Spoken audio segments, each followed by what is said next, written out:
Hemelse Vader, U is ons Vader en ons is in U huishouding, Here. Ons is in die liggaam van U Seun, ons Here Jesus Christus. En Vader, hoe die huishouding lyk, hoe die gemeenskap lyk, is so belangrik. En ons weet die fundament daarvan is Christus. Help ons om vanoggend te verstaan, Here, hoe werk hierdie gemeente? As U vir Titus gebruik met sy woorde wat Paulus vir hom skryf. Help ons om te verstaan, Here, wat dit vandag vir ons beteken as 'n gemeente in Christus, 'n liggaam van Christus. En waar ons korreksie nodig het, Here, dan vra ons vir korreksie. En waar ons bemoediging nodig het, Here, dan vra ons vir bemoediging uit U woord uit. In die naam van Jesus Christus alleen, ons Verlosser. Amen. Ons kyk na hierdie elemente van die gemeente, van die Christen gemeenskap, daar waar hy plaaslik is. En ons vra verskeie vrae, ons het leierskapvrae gevra sover, ons het gevra hoe lyk hierdie omgewing waarin ons dit vind, wat is die gemeenskap rondom hulle, hoe lyk dit? En nou kom ons weer terug en ons kom kyk 'n bietjie nou, okay, nou wat gaan hier binne in die gemeenskap aan? Hoe vestig jy 'n gesonde Christen gemeenskap? Ons het oor leiers gepraat. En ons het oor daai radikale effek van die suiwer evangelie gepraat, wat soveel effek het, dat dit onvermydelik tot vals leringspogings en vermengingspogings lei, net om daai veranderingswerk van die evangelie in jou te probeer vermy. En dit is iets wat Titus die opdrag kry, spreek dit aan, trek 'n duidelike lyn, dat ons weet waar die grens tussen Christendom en kultuur voorkom.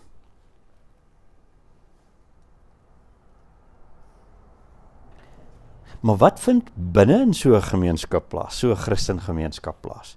Is die volgende vraag wat nou na vore kom. Hoe lyk so 'n gemeenskap se dinamika?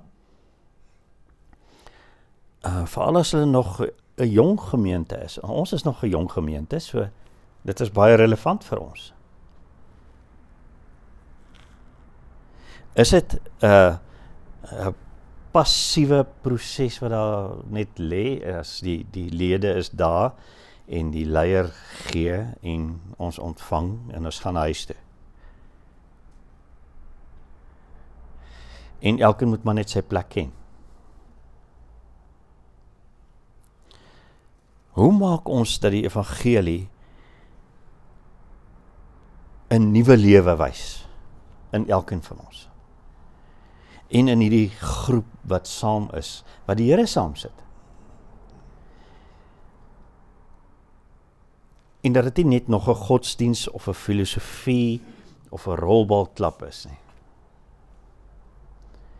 Maar dat Christus werklik wys.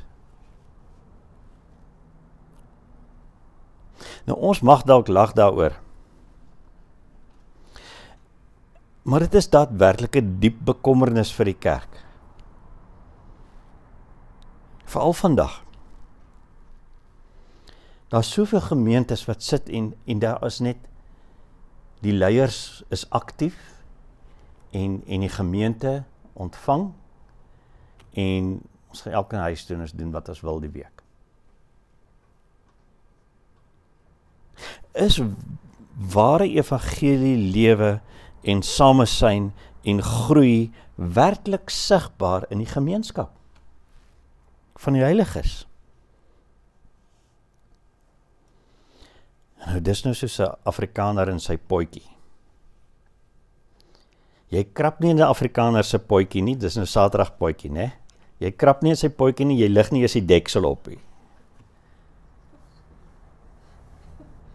Nou vra ons onsself vandag af, as jy dan nou wel die kans sal vat, en jy gaan tel hierdie potjie se deksel op, hierdie gemeente potjie se deksel op, wat kry jy? Jy loer so in, wat as jy veronderstel om te sien gebeur binne in hierdie potjie?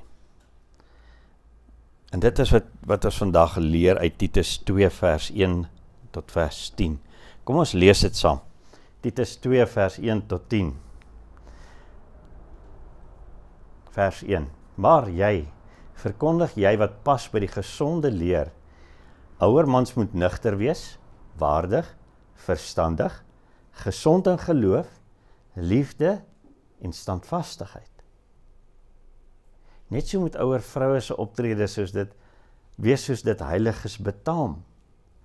Hulle moenie kwaadpraters wees of verslaaf aan wyn nie, maar moet onderrig gee in wat goed is, sodat hulle die jonger vroue kan leer om liefdevol teenoor hulle mans en kinders te wees, verstandig, kuis, toegewy aan hulle huishoudings, goedaardig, onderdanig aan hulle mans, sodat die woord van God nie belaster word nie. Vermaan ook so die jonger mans in alle opsigte om verstandig op te tree. Stel jouself in alles 'n voorbeeld deur goeie dade, onvervalste leer en waardigheid, gesonde en onaanvegbare prediking, sodat 'n teenstander beskaam mag staan en niks slegs het om oor ons te sê nie. Slawe moet in alles aan hulle eienaars onderdanig wees, hulle tevrede stel, nie teenpraat nie, nie steel nie, maar toon dat alle betroubaarheid goed is, sodat hulle in alles die leer van God, ons verlosser, aantreklik maak.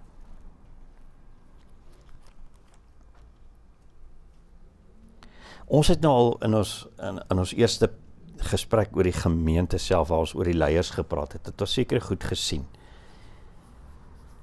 Ons het 'n belangrike rigtingwyser oor 'n ware nuwe Christenoriëntasie daar gesien. Hoe lyk dit?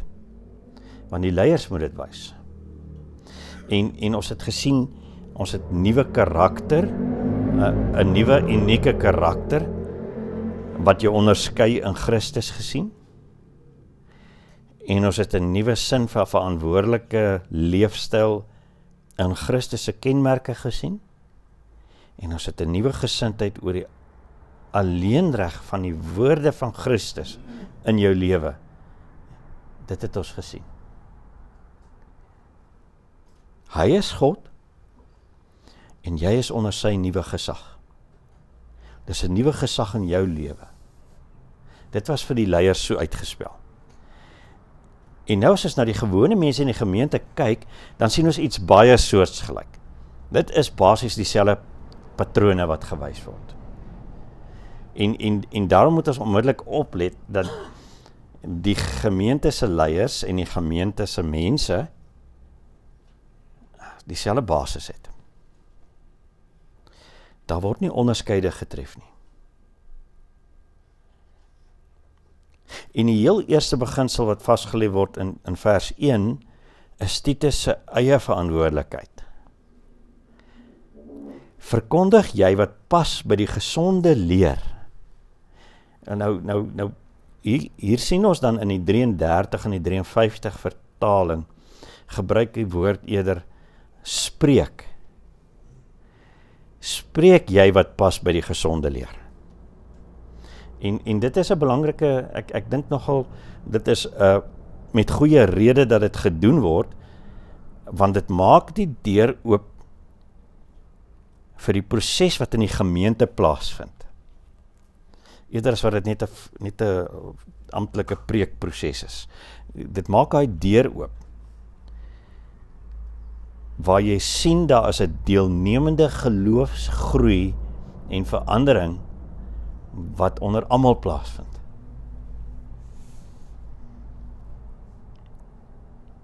Praat met die lede, sê hy. Neem deel aan hulle lewens deur middel van persoonlike disippelskap. Dis wat ons hier begin optel.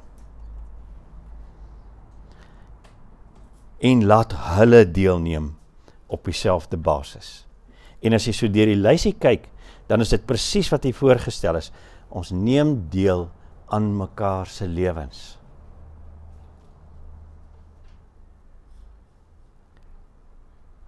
Die hele gesprek vloei vanuit hierdie basis af voort. Veral in vers 6 tot 8 byvoorbeeld. Vers 6 sê, vermaan jy ook so die jonger mans om in alle opsigte verstandig op te tree. Stel jouself in alles 'n voorbeeld deur goeie dade, onvervalste leer en waardigheid, gesonde en onaanvegbare prediking, sodat 'n teenstander beskaamd mag staan en niks slegs het om oor ons te sê nie. Titus is deel van die jong manne. Dis hoe Paulus dit sien. Hy is die leier van die kerke, maar hy is deel daarvan.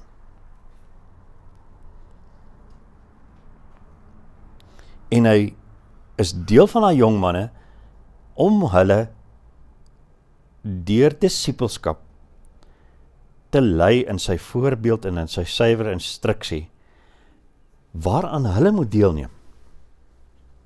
Let dit op.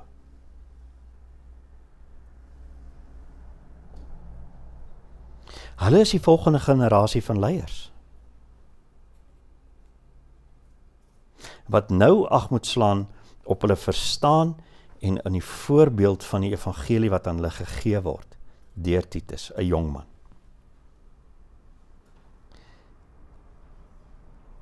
En die fondasie wat nou gelê word, sal hulle reputasie in die toekoms as leiers bepaal. Watse tipe fondasie lê jy?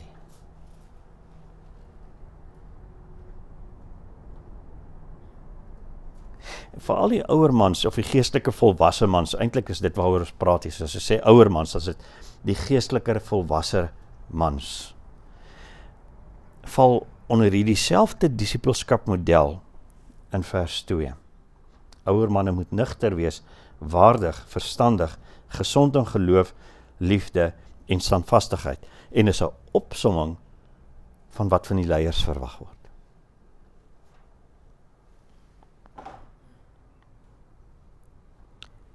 En hulle val onder die disippelskap model, saam met Titus, saam met die jong manne, hoewel hulle al reeds veronderstel is om die rol van leiers, van geestelike leier, van ouderling te betree, met volwasse evangelie karakters.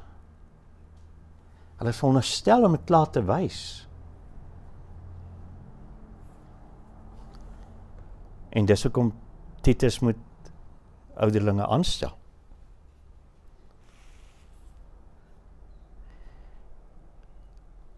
Maar dan kyk ons 'n bietjie verder en dan sien ons dieselfde interaksie geld vir ouer en jonger vroue.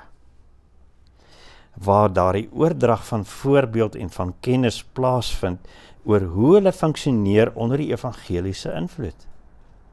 Vers 3 tot 5. Net so moet die ouer vroue se optrede wees soos dit heiliges betaam. Hulle moenie kwaadpraters wees of slaaf aan wyn nie, maar moet onderrig gee in wat goed is, sodat hulle die jong vroue kan leer om liefdevol teenoor hulle mans en hulle kinders te wees, verstandig, kuis, toegewy aan hulle huishoudings, goedgeaard, onderdanig aan hulle mans, sodat die woord van God nie belaster word nie. Ouer vroue het 'n rol in disippelskap in die gemeente. Eerder as om hulle self oor te gee aan 'n losbandigheid wat dalk intree sodra hulle huishoudings minder veel eisend raak. Hulle het nou die geleentheid. En die jonger vroue ontvang hierdie model van die evangelie deur die ouer vroue en leer hulle eie deur persoonlike disippelskap gesprekke tussen mekaar, ouer vroue en jonger vroue. En hulle word volwasse om sodoende dieselfde vir ander jonggelowiges te wees. Jonger vroue. En hulle mans se toekomstige ouderlingskaprolle, daai daai geestelike volwasse leiers wat moet na vore tree, hulle te bevestig in daardie rolle. Want kom ons kyk vir 'n oomblik terug. 'n ouderling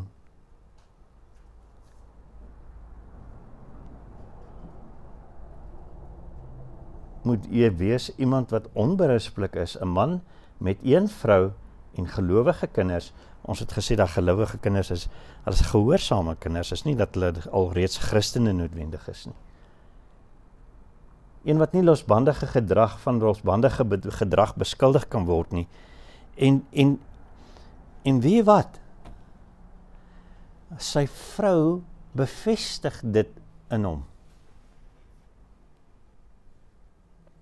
En nou sien ons die ouer vrouens leer dit vir die jonger vrouens. Hulle help hulle daarmee, om het te verstaan. Haar verhouding, die jong vrou, haar verhouding met haar man en haar familie, wat dalk ook 'n huishouding wat slawe insluit, wat nog aangespreek sal word, raak die aktiewe platform waar hierdie radikale krag van die evangelie in hierdie gemeenskap tref. Dis nie die leiers nie. Die effek lê deur die gemeente.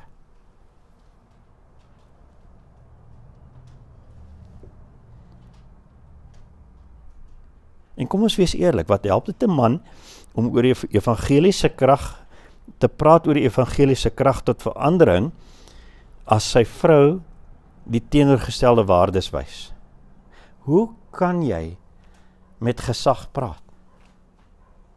En hoe kan ons onder mekaar en na buitekant toe met gesag praat uit die gemeente uit, as ons dit nie sien nie in ons eie geleedere nie?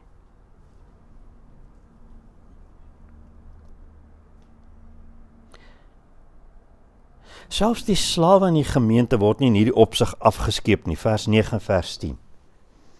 Slawe moet in alles aan hulle eienaars onderdanig wees, hulle tevrede stel, nie teenpraat nie en nie steel nie, maar toon dat alle betroubaarheid goed is, sodat hulle in alles die leer van God, ons verlosser, aantreklik maak.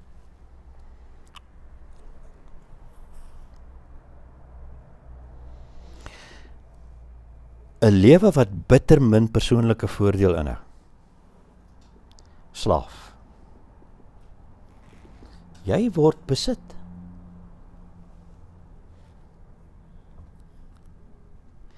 En dit is 'n besonderse versoeking om nie die karakter van die evangelie voor te hou nie. Want jy word verdruk.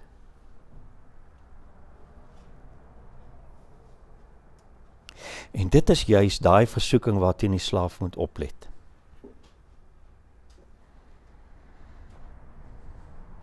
Wanneer jy nie self voordeel trek nie, hoe tree jy dan op? So, as ons nou die groter prentjie kyk weer, mans, ouer vrouens, jonger mans, slawe, die hele groep so saam, dan is dit hierdie advies aan elke element van die gemeente, staan dit uit, hoe die selfgesentreerde waardes van die krete se leefstyl radikaal uitgedaag moet word. En as minderwaardig teenoor die evangelie moet wys. En dit gaan net gebeur. Dit gaan net gebeur as ons onder mekaar 'n oop lewe van disippelskap leef.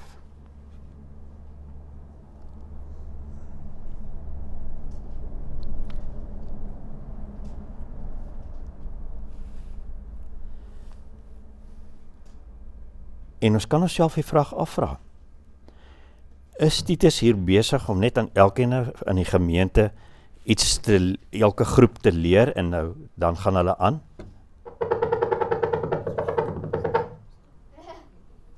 Dit het nie gewerk nie. So ek gaan nou maar sonder die mikrofoon praat verder. So nee.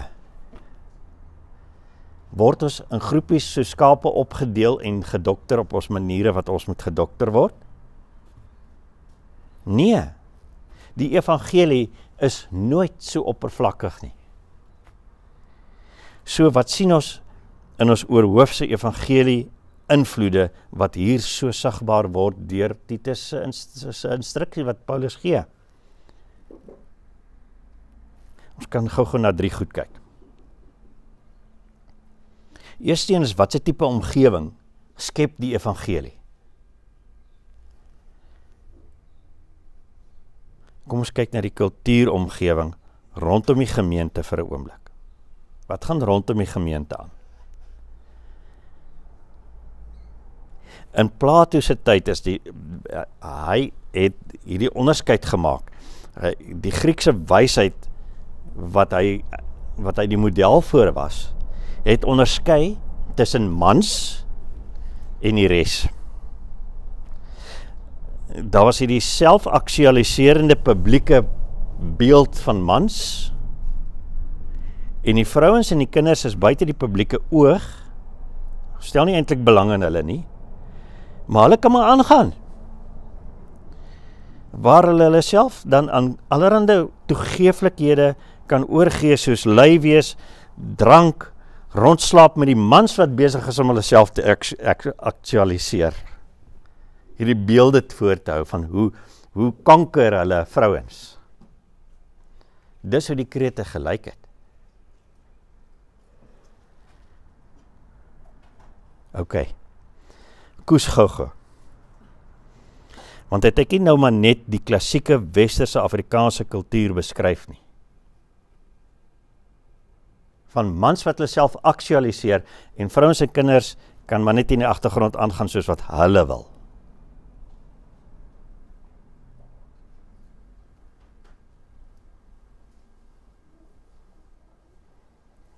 Nou wat sien ons as die gemeente se deksel oplig? Heeltemal 'n ander orde. Dit is totaal en al anderster. Daar's geestelike volwasse mans en geestelike volwasse vrouens. Daar's jong gelowige vroue wat 'n interaksie met hierdie mense het. Daar is jong gelowige mans, daar's jong gelowige slawe, families wat aktief in mekaar se lewens deelneem en disipel sonder verdeling. Almal is deel, almal neem deel. En die evangelie heg waarde aan elke aspek van die samelewing, ongeag die kultuur of die hiërargie wat dit onregmatig opeis van Bybels menswaardig wees. Elke mens het waarde in die oë van die evangelie. Elke mens.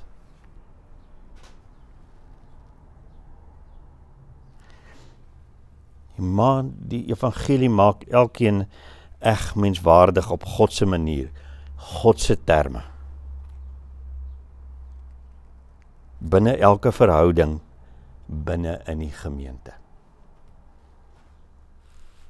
Tweede punt. Disipelskap is by verre die grootste tema wat uit hierdie stuk na vore kom. Hoe help ons mekaar?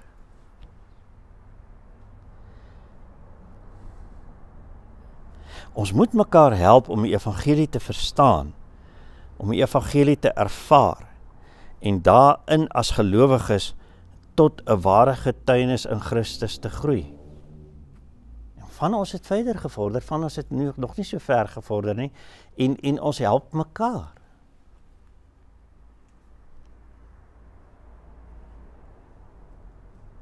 Ons is veronderstel om mekaar te help om prakties te leef in die evangelie.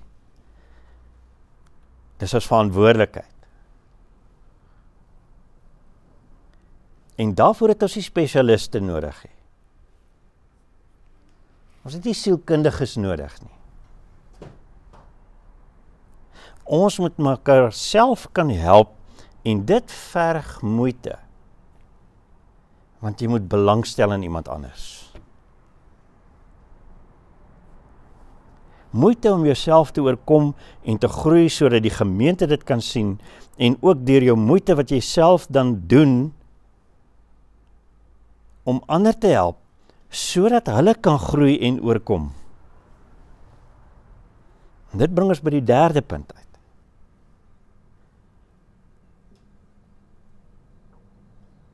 En dit is om te oorkom. Want hiermee gepaard met hierdie disippelskap gaan gepaard een belangrike aspek. Jy is verlos van sonde en daar moet jy die versoeking van sonde weerstaan. En daarin moet ons mekaar help.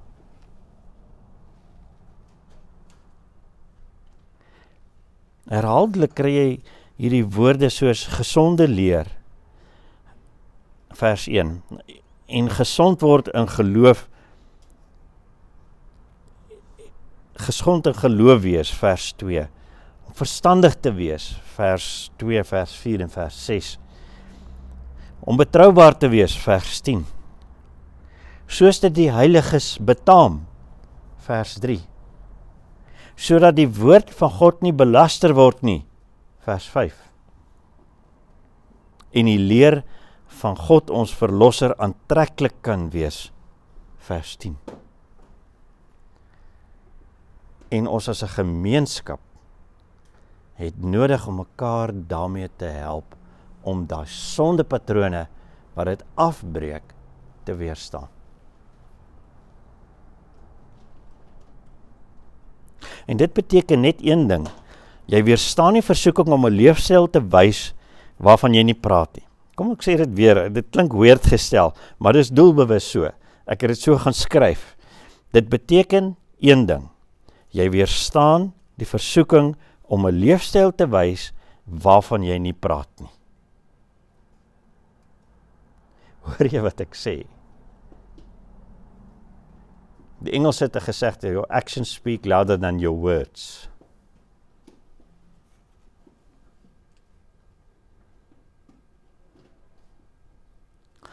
Want jy kan nie die evangelie fake tot jy dit reg kry nie. Ons sê ons altyd, jy moet dit fake tot jy dit reg kry. Jy moet deur die maalsteen van versoeking en ware oortuiging en oortuigende weerstand gaan, sodat dit wys, voor jy daaroor praat as 'n getuienis, nie net as 'n nice filosofie van Christendom nie. Jy moet deur die meelsteen gaan. Jy moet weerstaan.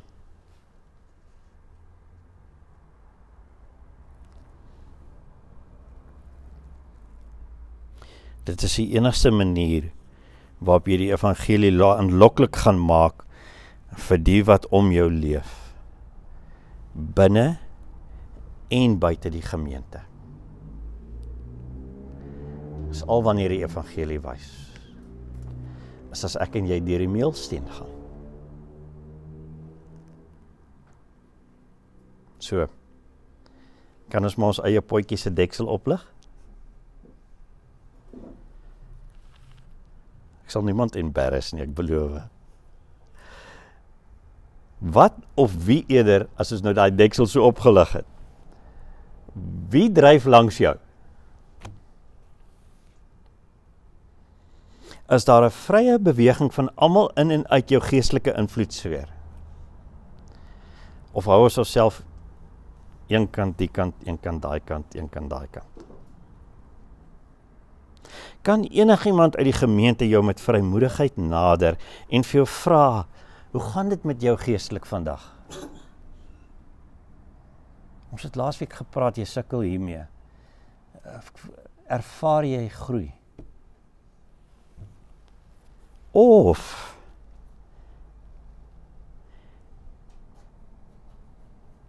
kan ek hierdie probleem wat ek het ervaar, wat ek geestelik ervaar, kan ons gou net daar een kant sit en net bespreek. Ek het hulp nodig.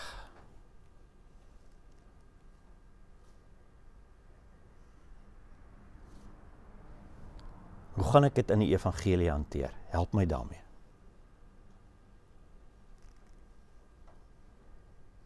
Sal jy eerlik wees as dit gebeur? Sal jy luister? En werklik luister, saam na die evangelie toe draai en saam soek na die beeld van Christus en sy verlossing, in plaas van om net 'n paar goedjies te sê wat die ander persoon beter gaan laat voel, of om die ander persoon net 'n reël of twee te gee sodat hy kan volg.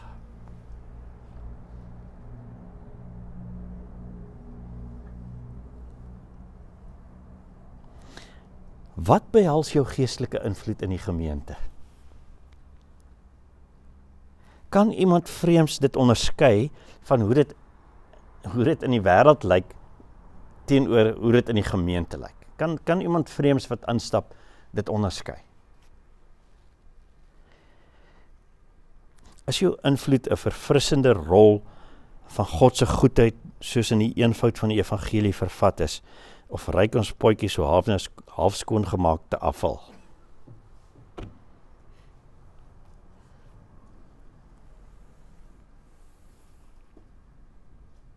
Dit het my een keer in Loederits getref. Half skoon gemaakte afval. Was nie lekker nie. As jy oortuig van God se goeie nuus, wys dit. Hy red jou. Hy maak jou waarlik lewend vir hom. Glo jy dit? Of is ons maar net hier uit gewoonte uit?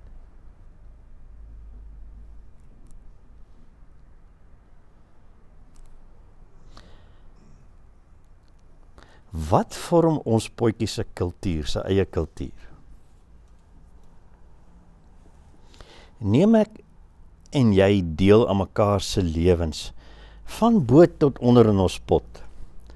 En soos daai ou wat sê, jy krap nie in my pot nie. Maar neem ons deel van bo tot onder in hierdie pot.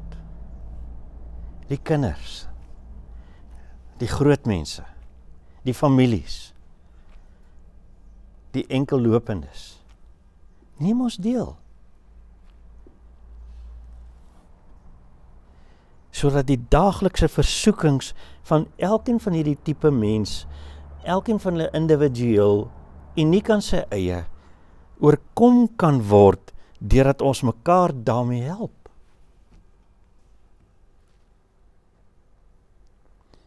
Kan jy sê ek is verkeerd? Ek sukkel. Help my.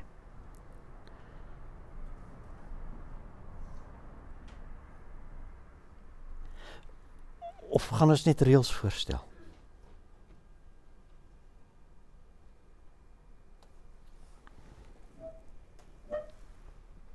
Hoeveel geleentheid vir hierdie faset van ons potjie skep ons hiervoor in ons midde? En hoeveel keer maak ons gebruik daarvan? Dis Christus se wil dat ons familie is.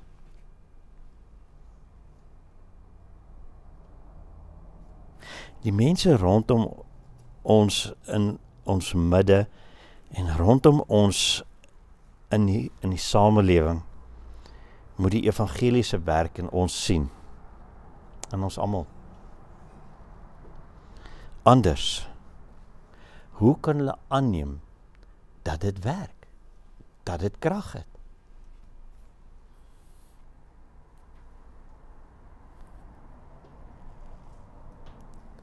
Mag ons potjie se deksel oplig vanoggend. Vir die Here vra om ons te leer om 'n samelewing te wees, om 'n gemeenskap te wees wat sy hart begeer. Kom ons bid saam. Here, dankie dat ons hierdie woorde ter harte kan neem vanoggend en kan sê, Vader, ons sukkel ook maar hiermee. Ons bely dit. Ons het die verlossingswerk van Christus in ons midde nodig. Help ons hiermee, Here. Help ons om 'n vrymoedigheid teenoor mekaar te ontwikkel in Christus. Want hy is ons verlosser. En net in hom kan ons sonde oorkom. Net deur hom kan ons deur die meelsteen gaan. En 'n getuienis van Christus se werklike krag hê.